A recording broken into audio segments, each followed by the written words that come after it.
Hello, welcome to সিনেফাইলস। আজকের এই ভিডিওতে আমরা কথা বলবো একেন বাবুর যে নতুন ফিল্মের ট্রেলারটা বেরিয়েছে বেনারসে বিভীষিকা বলে, সেইটা নিয়ে। দেখুন, একেন বাবুর থেকে আমরা কিছু অ্যাজ সাচ বিশাল কিছু এক্সপেক্ট করি না যে আমরা মাইন্ড বগলিং কিছু দেখতে পাবো বা একদম টুইস্ট অ্যান্ড টার্নস। হ্যাঁ, টুইস্ট অ্যান্ড টার্নস থাকে, বাট সেটা আমরা অনেক আগেই বুঝে যাই, মানে আমরা বুঝতে পারি যে কী হতে চলেছে। আমরা যেটা এক্সপেক্ট করি এখানে আমি ট্রেলারটার মধ্যে সেটাই দেখতে পেয়েছি। মানে ওই অনির্বাণ চক্রবর্তী যে কমেডিটা করছে সেইটা, কিংবা মাঝে মাঝে যেই আর্ট এবং কালচার নিয়ে কথা হচ্ছে সেইটা। এখানে যেরকম বেনারসের কালচারটাকে খুব সুন্দরভাবে তুলেছে, যেই পোর্ট্রেটগুলো ইউজ করেছে, যেভাবে শট নিয়েছে, ঋষভ বাসু যে ছবিগুলো তোলে সেইগুলোর দিক থেকে, সেই দিক থেকে যে আর্ট ব্যাপারটাকে রেখেছে, এটা একেনবাবুর প্রত্যেকটা ফিল্মেই থাকে, এই ফিল্মেও থাকবে আশা করি।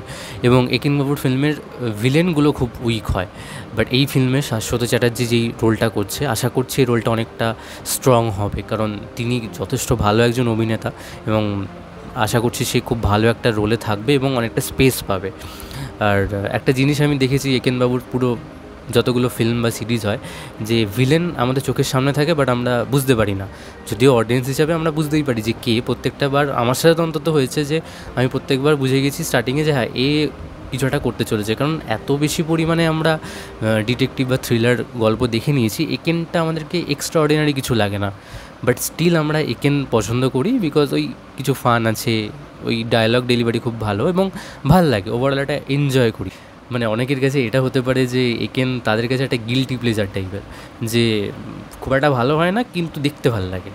তো ওভারঅল কিন্তু ট্রেলারটা খুব ভালো। পারফরমেন্সের দিক থেকে এখানে অনির্বাণ চক্রবর্তীকে দেখতে পাচ্ছি আর শাশ্বত চ্যাটার্জিকে দেখতে পাচ্ছি। আর অ্যাজ সাচ বাকি অভিনেতাদের পারফরমেন্স তো ট্রেলারে বোঝা যাচ্ছে না, খুব ছোটো ছোটো রোল দিয়েছে। গৌরব আছে, দেন ঋষভ বাসু আছে, ঈশা সাহা আছে, আর সৌমক আর সুহর্ত তো আছেই। ওরা তিনজন যেভাবে থাকে সেভাবেই আছে। তো ওভারঅল কিন্তু ট্রেলারটা বেশ ভালো লেগেছে, আশা করছি সিনেমাটা ভালো হবে। কারণ একেনবাবুর সিনেমাগুলোর থেকে কিন্তু একেনবাবুর সিরিজগুলো আমার পার্সোনালি বেশি ভালো লেগেছে। সিনেমা যেই দুটোই এসছে আমার খুব একটা পছন্দ হয়নি, মানে বোরিং তো হয়েই গেছে। আশা করছি এটা হবে না, কারণ ভালো ভালো অভিনেতারা আছে, বেনারসকে এক্সপ্লোর করার অনেক জায়গা আছে, আশা করছি ঠিকঠাক হবে। তো এই ছিল আজকের ভিডিও।